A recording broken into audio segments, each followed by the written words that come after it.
Alors, mon cher Simon-Pierre Lamou, qu'est-ce que tu n'as pas loupé ce week-end? Et voilà, je n'ai rien loupé d'ordinaire. Il faut rappeler que déjà il y a une situation de kidnapping qu'il faille relever au cours de cette semaine, bien évidemment. C'était deux jeunes âgés d'au moins de 12 ans qui, dans les explications selon les témoignages, étaient en train de se baigner au Libéria. Et voilà, on leur a fait appel où ils sont venus et on leur a promis de l'argent. Et dès qu'ils sont venus, on a collé les bouches des deux, on les a masqués et puis on les a mis dans la voiture. Donc ils étaient à destination pour aller vers le Mali. Alors, au cours de ce voyage, il y aura escale. Donc, ils vont faire escale et puis les ravisseurs vont prendre le temps de se reposer. Dans ce repos-là, le sommeil va les emporter. Donc, les deux jeunes qui sont bien sûr âgés de moins de 12 ans ont essayé Des adolescents, alors, hein. des adolescents. Ils sont mineurs même parce Mineurs, que oui. voilà, ils ont essayé de s'échapper. Alors, ils ont grimpé un arbre pour observer la situation. Les ravisseurs, à leur réveil, ils cherchaient un peu partout. Ils n'ont pas pu retrouver leurs victimes. Leurs victimes. Donc, par fini, ces deux jeunes-là se sont échappés. Et donc, lorsqu'on leur a croisé, les gens leur ont posé des questions. Ils ont dit qu'ils préféraient maintenant rester même à Sigiri. Pourquoi pas faire la mécanique ou autre activité. Mais c'est quand même un fait qui m'interpelle parce qu'il faut quand même à un moment donné situer les responsabilités. Au-delà même de ces ravisseurs-là, il faut rappeler que c'est quand même des enfants, ils ont des parents, ils ont quand même une famille et quelque part il faut renforcer cette vigilance-là. La C'est responsabilité parental. parentale. Je me rappelle encore, c'était lorsque j'étais venu la deuxième semaine où on était à la rentrée, on avait vu un jeune qui était venu sur une moto nous rapporter le témoignage qu'une petite fillette avait été jetée d'une voiture où elle Effectivement. avait été kidnappée, incarcérée et elle a fait Côté de séquestrée, Bonfi. pardon, Eri Makono. séquestrée et puis elle avait fait des jours, puis on l'a sortie d'une voiture Ouais. et elle était à l'hôpital, on avait même fait passer les images. Aujourd'hui, cette question de kidnapping, c'est pas un fait récent. C'est un fait qui, au fil des années, est en train de prendre de l'ampleur, est en train de grandir. Alors, aujourd'hui, ce matin, surtout, je veux aussi interpeller les parents. Vous savez, les enfants, l'enfant, c'est quelqu'un qui, parfois, a une certaine naïveté. Il est attiré par de belles choses, surtout s'il n'en a pas accès. Aujourd'hui, vous êtes dans les rues de Conakry, vous voyez un enfant, même si vous l'appelez pour lui dire, tiens, 5 000, il va venir. C'est un enfant, il est naïf, il s'attend à ce qu'il reçoive cela.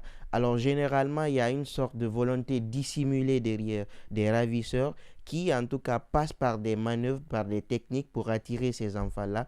Et je pense aujourd'hui, que ce soit au Libéria, que ce soit en Guinée, c'est un fait qui se passe. Donc, je contextualise pour le cadre guinéen, interpeller les parents, interpeller en tout cas l'État aussi de renforcer la vigilance parce que ces ravisseurs-là, il faut aussi vérifier les voitures, Très bien. vérifier également le contenu parce que généralement, s'ils le font, ils sont véhiculés. Donc, il faut renforcer ces contrôles-là et en amont les parents et aussi de l'autre côté. C'est vrai, Le service de il est sécurité. bien de situer les responsabilités en parlant de cette situation de kidnapping. Quand vous voyagez par exemple sur la route Conakry-Zérékouré, on se rend compte que la gendarmerie routière ne fait pratiquement pas son travail. Absolument rien. Le conducteur d'un engin arrive, notamment des véhicules à 4 roues, arrive et puis voilà, il sort la main, il a des billets de banque, il leur tend et puis voilà. En fait, aucune fouille n'est opérée dans les voitures. Sinon, si des fouilles avaient été opérées, justement, comment il allait traverser tout ce chemin-là. S'ils sont passés par Ganta, Voilà. Ganta, il tombe à Guéké, c'est en Guinée, il passe par Zérékouré, ainsi de suite, jusqu'à se retrouver en Haute-Guinée, sans qu'il ne soit interpellé à travers les fouilles. Ça veut dire que le travail des autorités, des agents de sécurité se fait avec beaucoup de légèreté. Justement, parce que pour revenir là-dessus, il faut rappeler qu'aujourd'hui, on ne vérifie même plus les pièces d'identité. Il suffit juste de sortir un billet de la fenêtre. 10 000 francs. 10 000 francs, 5 000 francs, ça finit. Donc moi, je veux dire aujourd'hui que l'État, vous avez souvent des agents sur le terrain, que ce soit la gendarmerie ou la police routière. Ces agents-là aujourd'hui, il faut le rappeler, ne font pas correctement leur travail. Je ne généralise pas, il y a certes des exceptions, mais ce qu'on observe, c'est que c'est le cas presque.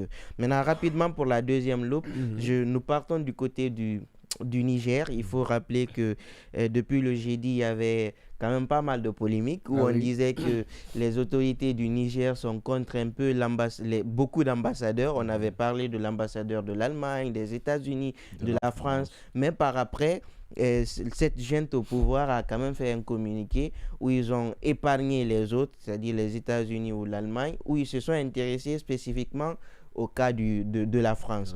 Aujourd'hui, il faut rappeler que les relations entre la France et le Niger sont très tendues et ce départ-là, il est exigé parce que même la population l'a demandé parce qu'il y a ce sentiment anti-français aujourd'hui. Et vous vous souviendrez dans un passé... La population, c'est vague. Voilà. Une partie.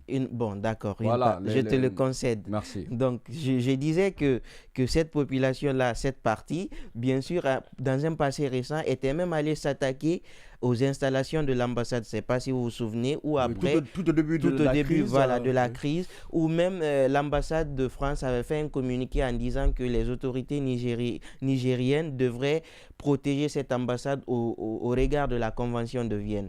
Ce qui par suite, l'armée est quand même venue, les policiers sont venus disperser cette foule-là pour sauvegarder. Après, casse légère, il faut rappeler. Cette intervention a permis d'éviter le pire. Maintenant, aujourd'hui, dans ce communiqué-là, le Niger dit quand même que la France est contre ses intérêts. Globalement, on dit que la France est contre les intérêts du Niger. Ils ne sont pas allés en profondeur dans les détails, mais on se rend compte qu'aujourd'hui, que la France n'a pas envie de quitter parce qu'elle estime que les autorités qui sont là-bas ne sont pas légitimes. Maintenant, le paradoxe, selon mon analyse personnelle, lorsqu'on avait commencé à saccager l'ambassade de la France, c'est cette même France qui a fait un communiqué en disant que les autorités devraient protéger. Mais la France n'a pas dit la junte.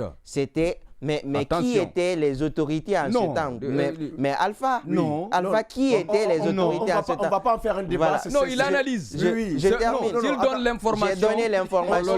Je donne mon s'il vous plaît, il analyse, on va rester dans l'esprit des loupes. S'il donne une information, on laisse passer. Mais s'il donne son point de vue, on a l'obligation et le droit. Merci. Au-delà de l'information, je donne mon avis. Après, tu peux réagir. Mais permets que je donne mon avis. Donc, je disais, dans un premier temps, lorsque la France dit que ses autorités doivent protéger l'ambassade, quelque part, c'est une reconnaissance tacite de ses autorités. Pas du tout. Maintenant, de l'autre côté, aujourd'hui, la France met en avant cet argument de dire qu'elle ne reconnaît pas, en tout cas, la légitimité de la légalité de cette junte-là. Déjà, il faut rappeler qu'une partie aujourd'hui de la junte, de la population en grande partie, est quand même pour cette junte. On estime que... D'après quelles statistiques? On estime comment j'ai dit, le coup d'État a été consommé. Donc, aujourd'hui, la France, je pense, n'a que d'autres choix que de libérer le territoire. En tout cas, je pense, au regard de ce qui se passe aujourd'hui au Niger, la crise entre l'État du Niger avec les nouvelles autorités et l'État français est loin de se terminer. Alors, rapidement, nous allons continuer avec vous, Seydou Ghané. Quels sont vos loupes ce matin? Oui, le week-end, on n'a pas loupé. Tout a été fouillé au peigne fin, donc pour faire le plaisir de nos aimables auditeurs. Dans l'espoir que tu seras clément ce matin vis-à-vis des autorités guinéennes. Oui, tout à fait. Il n'y a que des bonnes nouvelles à leur côté. D'accord. Parce que, voilà, Non, Simon Pierre, on va continuer. Je sais. Mais Cédou, on va le... Tu es en train de le peindre. Lorsque tu dis aujourd'hui, c'est comme si habituellement, toi, tu étais contre. Non, on le sait, pas trop clément souvent. Non, mais c'est parce que je suis là. Moi, je suis c'est la réalité. C'est on va aller avec tes Voilà, j'ai toujours été. C'est on va aller avec tes Voilà, j'ai toujours été du côté du peuple. Très bien, merci. Alors, très rapidement, nous allons nous emporter du côté à l'international pour parler donc du sommet, du 15e sommet des BRICS. Donc, le BRICS, c'est entendu par là des groupes, des pays émergents qui ont été donc initiés à partir de 2007 par le groupe de la Banque mondiale. Donc, qui réunit en son sein le Brésil, la Russie, l'Inde, la Corée du Sud et également l'Afrique du Sud, qui ont finalement, la Chine également, merci beaucoup pour le rappel, et donc qui n'est-ce pas, s'était réuni ces derniers du 23, n'est-ce pas, au 27 du côté de l'Afrique du Sud. Il est bien vrai que le leader de cette coalition économique. Et Vladimir Poutine n'a pas effectué de déplacements, mais il y a son ministre des Affaires étrangères, Sergei Lavrov, qui a représenté valablement donc, la Russie donc, à cette importante rencontre donc, des pays membres. Et le sommet s'est soldé par une ouverture large donc, qui a vu l'adhésion d'un certain nombre d'États. Et donc pour continuer ce qu'ils appellent leur politique de dédollarisation. Donc un mot, l'expression très chère à Vladimir Poutine qui entend en tout cas faire ça aujourd'hui de son cheval de bataille, parce que pour lui le principal concurrent de la Russie reste et demeure aujourd'hui les États-Unis. Et donc ils ont fait l'ouverture. Il y a certains États africains qui ont adhéré, notamment l'Égypte, l'Algérie, l'Éthiopie. Et donc du côté de l'Afrique et du côté du Moyen-Orient, nous avons vu l'Iran, l'Arabie Saoudite, Émirats Arabes Unis et l'Argentine. Donc ces États se vont adhérer à partir donc, du mois de janvier, donc, pour intégrer ces nouvelles ordres mondiales. Donc ça va encore redessiner ce qu'on appelle la carte de la géopolitique, également aussi la carte de l'économie mondiale. Surtout, voilà, bien entendu. Et surtout, il faut ajouter que la candidature du Nigeria a été rejetée. Absolument. Pourquoi quand même, on ne comprend pas. Vous savez, il y a souvent il y a la prise de position des États, donc l'alignement des États. Les coalitions quand même qui se dessinent à ce genre de rendez-vous. Absolument, tout à fait. On s'interroge pourquoi quand même la candidature de la première puissance en Afrique occidentale surtout a été rejeté. Oui, c'est purement politique, parce que moi j'ai suivi en tout cas l'avis des internationalistes sur la question. Et quand tu regardes le PIB quand même du Nigeria, qui est estimé à plus de 470 milliards donc, de dollars, contrairement à l'Égypte et à qu'on appelle l'Afrique du Sud, qui ont un PIB beaucoup plus faible que le Nigeria, et qu'on rejette ces derniers. Je crois bien que est-ce que la crise nigérienne n'est pas passé par là. Non, pas du tout. Parce que la Russie étant le leader de ce groupe. Absolument. C'est ça. Vous savez, le Nigeria est réputé être proche des États-Unis, de l'Angleterre. Ça peut être, mais vous savez, entre l'Afrique du Sud et souvent le Nigeria, il y a une sorte de rivalité qui ne dit pas son nom. Voilà, je ne sais pas si chacun de ces États-là voudrait avoir le leadership. Il y a quand même un non-dit. Je ne sais pas si vous vous rappelez, même lorsque l'Afrique du Sud avait organisé la Coupe d'Afrique des Nations en 1996, le Nigeria était champion en titre, champion d'Afrique, donc d'office qualifié pour cette phase finale. Mais comme c'est l'Afrique du Sud qui avait organisé, voilà, il y avait eu des bisbilles. Le Nigeria n'avait pas participé. Et cette CAN a été jouée à 15 au lieu de 16. Alors, Céline, on va continuer avec toi. Voilà, donc c'était la première information qu'on n'avait pas loupée au niveau de l'international. Et également aussi, nous allons, en quittant l'Afrique du Sud, on va se transporter du côté des États-Unis, où Donald Trump a fait face donc, aux us de l'État de Géorgie, donc, dans sa tentative de renverser les élections donc, présidentielles de 2018 avec Donald Trump. Joe Biden, autant pour moi, avec donc Joe Biden. Et là, il a été écouté par le juge, et les empreintes également, sa prise de photos donc, ont été effectuées. Et il faut dire que cette prise de photos a profité à l'homme d'affaires, parce que l'équipe de campagne quand même a su mobiliser plus de 7 millions de dollars avec cette photo, donc, et qui constitue un record en tout cas dans l'arène politique des États-Unis. C'est pour dire aujourd'hui que l'homme d'affaires Donald Trump est le très anticonformiste sur l'échiquier international, reste encore un homme redoutable, un candidat potentiel si jamais, en tout cas, il n'est pas condamné à l'issue donc, de cette élection, même si quelque part les spécialistes donc, des élections du côté n'entament pas, en tout cas disent que sa condamnation ne pourrait pas peut-être l'empêcher de candidater, parce qu'il reste quand même dans la course aux élections primaires donc, de son parti. Oui, il y a d'ailleurs eu ce premier grand oral cette semaine au cours duquel il n'était pas présent, mais son absence a vraiment influé sur ce grand rendez-vous. Il reste toujours le favori du Parti républicain aux États-Unis. Absolument. Et rapidement, nous allons revenir du côté de la Guinée en parlant toujours de nos ressortissants qui sont du côté de l'Angola, qui font l'objet donc des menaces. D'ailleurs, beaucoup sont des sans-papiers. Des sans-papiers. Donc, beaucoup sont dans les centres donc, de détention donc, des migrants du côté de l'Angola. Il y a 37 sur 39 qui sont menacés, d'expulsion. Donc les dernières heures à arriver, il faut s'attendre à leur expulsion si jamais les autorités guinéennes ne s'impliquent pas pour cela. Parce que vous savez, la République d'Angola et la République de Guinée ont un lien séculaire depuis les premiers dirigeants donc, de l'époque. Vous savez que la République de Guinée a participé à la libération. Et de là, militairement et également aussi financièrement. Mais on ne rend pas la monnaie. Absolument, oui. Non, mais écoutez, est-ce qu'il faut rendre la monnaie dans l'illégalité? Ah ben non, c'est à vous. Non, c'est vous qui avez rappelé. Il n'est pas interdit de migrer, mais sauf que le droit d'aller et de venir est un droit fondamental qui est reconnu à toute personne à travers le monde. Vous venez de rappeler que la Guinée a contribué dans la lutte de libération de l'Angola. C'est ce que l'Angola essaie d'appliquer.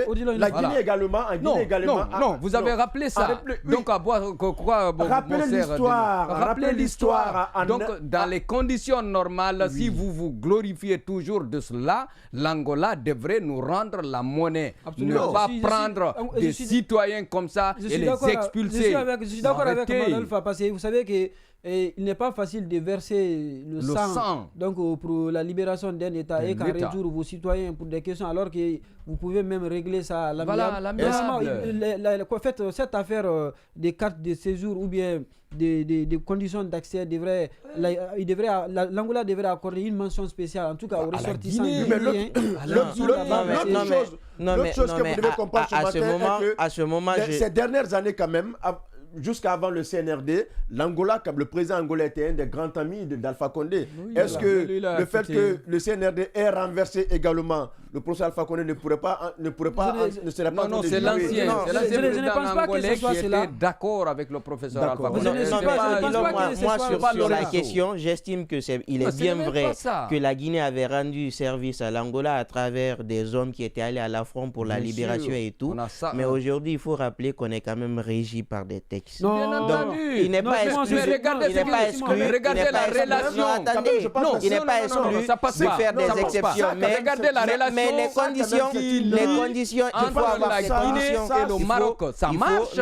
Jusqu'à présent, on a ses faveurs. Il ne faut pas se perdre de vue. Le Maroc et la Guinée, ça continue. Donc le Maroc et la Guinée, tu peux aller au Maroc sans titre de séjour, tu peux rester comme tu veux. Pourquoi ne pas nous rendre la monnaie avec l'Angola? Tout dépend des conditions sur lesquelles. De toute façon, la leçon encore à tirer, c'est quoi? Il est bon de migrer, mais mieux est de migrer dans les conditions légales. Je suis parfaitement d'avis avec vous, mais sauf qu'il faut voir la particularité donc, et le rapport séculaire qui existe souvent entre les États. Il y a des États aujourd'hui qui n'existent plus, ce qu'on appelle les visas, les cartes de visas, qu'on appelle les cartes de séjour entre eux. Donc cela en dépend donc des relations qui existent entre ces États-là. La République de Guinée donc, a fait beaucoup pour cet État en Angola au moment où ils étaient encore sous le joug colonial. Je crois bien que la République de Guinée a payé les frais de cela parce qu'à la base l'agression en 1970 serait donc la raison d'attaque serait imminemment liée donc à l'intervention de la Guinée et donc du côté de l'Angola et de la Guinée-Bissau. Donc ça fait que le Portugal a considéré la République de Guinée comme étant un véritable obstacle et il fallait obligatoirement couper cet élan en renversant donc le régime de Sékou Touré. Quand vous avez donc cette histoire entre vous, je crois bien qu'il faut faire il faut relever vraiment, il faut rendre la monnaie comme l'a dit mais c'est Alphaba. Donc je crois bien que c'est vraiment déplorable aujourd'hui. Et les autorités guinéennes doivent rappeler aujourd'hui de façon même si diplomatique et donc à l'Angola. Je pense bien que c'est important et c'est là il ne faut pas perdre de vie. Voilà. Alors, rapidement, l'autre loop c'est important. Simon Pierre, on va laisser gagner quand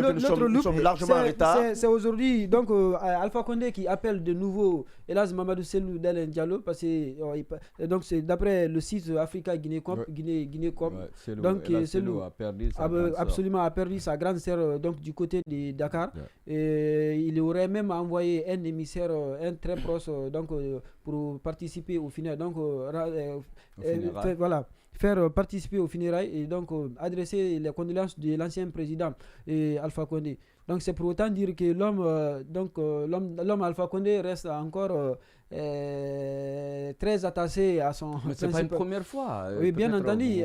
Oui, même quand il était au pouvoir, chaque fois que Selou avait donc lorsque le grand frère de l'âge Selou était décédé, il a participé là-bas. Lui-même, il s'est déplacé en personne. Absolument. Donc pour aller présenter ses condoléances. Et nous aussi, ce matin, nous profitons pour adresser une condoléance au président Selou Dalein Diallo.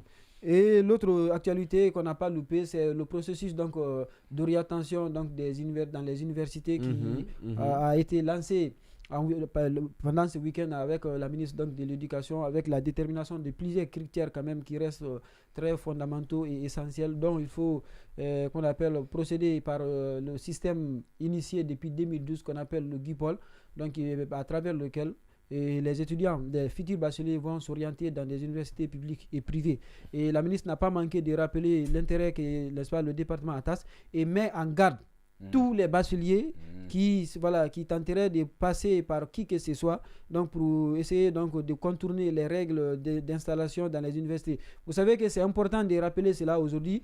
Il y a certains administrateurs dans des placer des garde-fous, voilà, c'est tout. Bien entendu, c'est pourquoi elle a insisté. Voilà. Donc je crois bien qu'à partir du contrôle du système donc de contrôle qui va être mis, ce qu'on appelle l'homologation donc des diplômes universitaires. Et ça permettra donc de déceler ces cas. Et lors qu'on va refuser, par exemple, la diplomation à certains bacheliers qui ont essayé donc de contourner la règle donc d'orientation, je pense bien que ça va être une sanction qui sera méritée. Justement, permets que je revienne là-dessus. En fait, il faut rappeler aujourd'hui dans nos universités publiques, lorsque vous avez le bac, il faut dire la vérité, vous avez le bac ou quelqu'un a son parent qui a le bac, qui a 10 de moyenne, mais il veut quand même faire le droit, il suffit juste de contacter quelqu'un qui connaît quelqu'un à l'université, les administrateurs, on te fait ça là-bas, chap. C'est comme ça se passe. Il faut le dire ouvertement, sans langue de bois. C'est comme ça. C'est lui qui a eu 10. Il ne peut pas faire le droit. 10, tu ne peux pas faire le droit. Dans les critères. Il fait médecine pour aller assassiner. Non. Dans les critères pour faire médecine, il faut avoir une grosse moyenne, 14, 15, 16. Pour faire. Tu passes un concours actuellement. Voilà. Il y a même un concours. Pour Alpha, écoute s'il te plaît.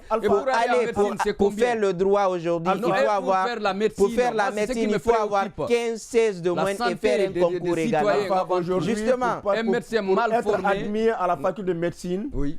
D'abord, il y a une moyenne qu'il faille avoir au baccalauréat et aussi il faut passer un concours. Je veux que vous rappelez ça. C'est 15-16. Donc, on va aller avec les loupes. Non, je veux juste terminer. Attends qu'on ferme la parenthèse.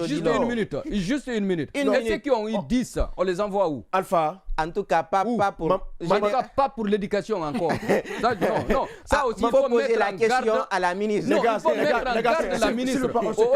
Alpha, on se calme. D'accord. Alpha, est-ce que vous avez des loupes ce matin? Bien sûr. On y va avec toi. Beaucoup même. Mais surtout, je reviens sur ça. On y va avec tes loupes, s'il te plaît.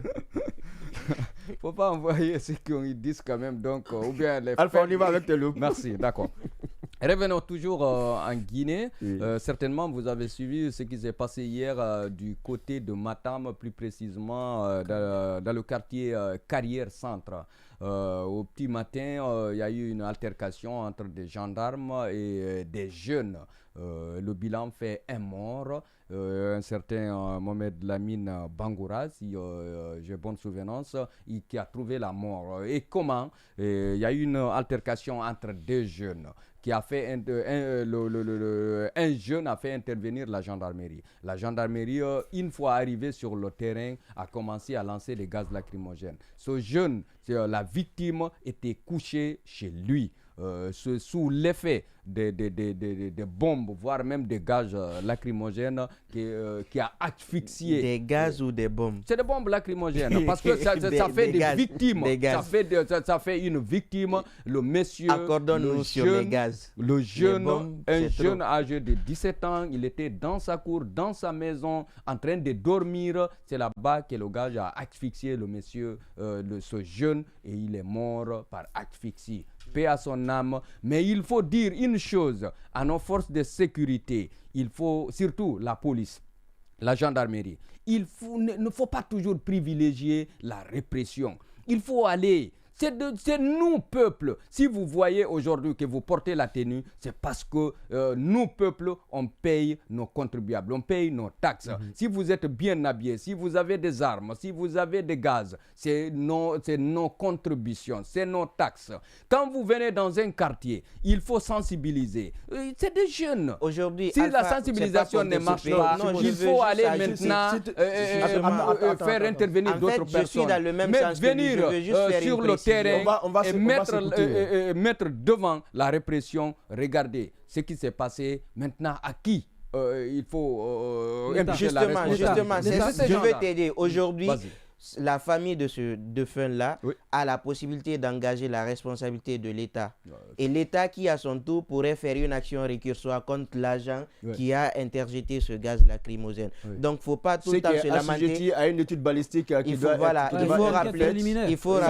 rappeler qu'aujourd'hui, il faut sortir de ce... L'État est un sujet de droit. Même l'État, le sujet s'applique. Engager la responsabilité. S'il n'y a pas d'issue, on peut parler. Faire mener l'action. On a compris ta contribution. Réveille-toi. Non, Simon dort. Non, je ne dors pas. Quelle action?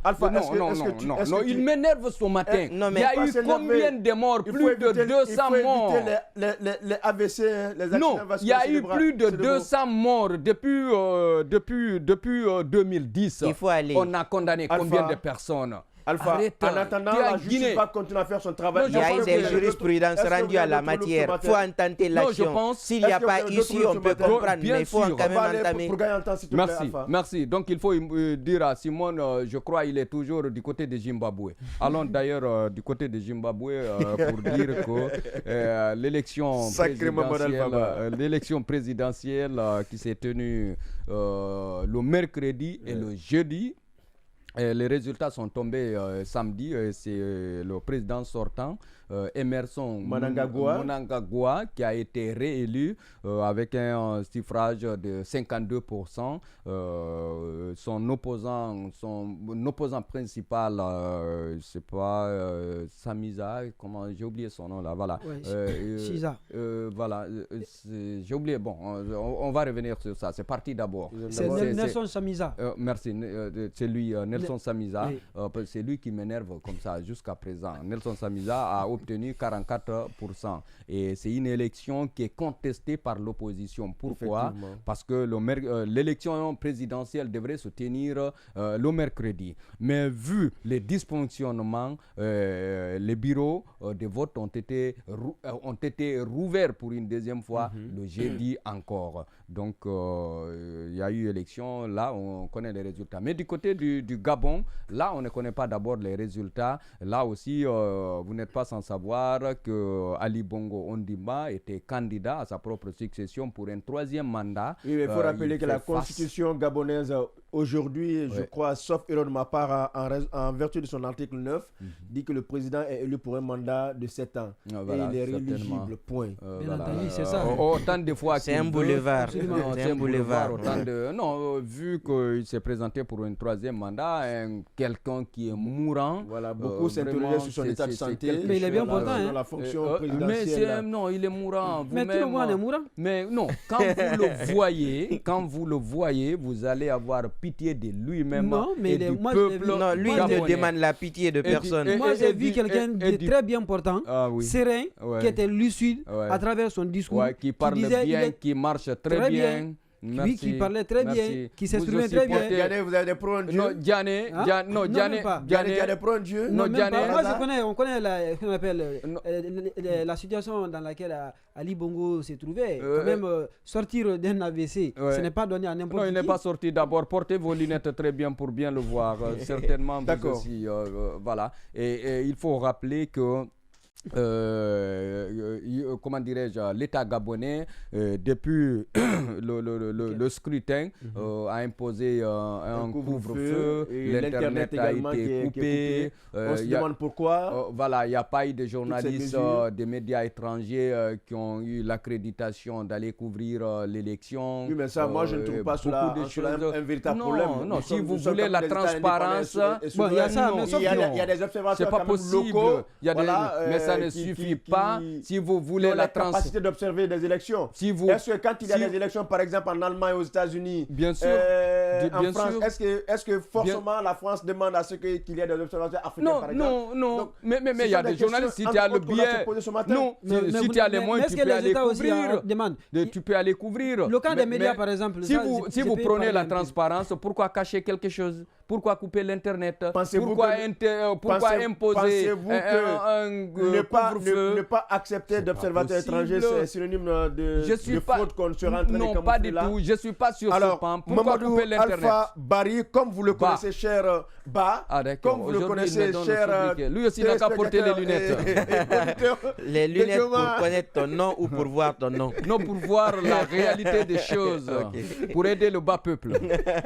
Mamadou Alpha Ba. Merci. C'est OK? Oui, je préfère d'ailleurs Ba Mamadou Alpha. Non, en Guinée, on termine. Non. Si vous n'engagez le débat là, vous allez tomber. Le prénom. On va continuer avec notre émission. Je suis d'accord, il peut faire.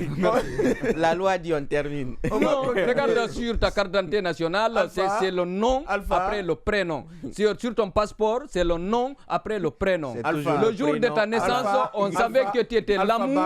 Tu ne vas pas faire le rebelle dans ce studio à ma présence ce matin. D'accord, merci. C'est toujours le prénom avant le nom. Bien que tu sois mon aîné. Alors.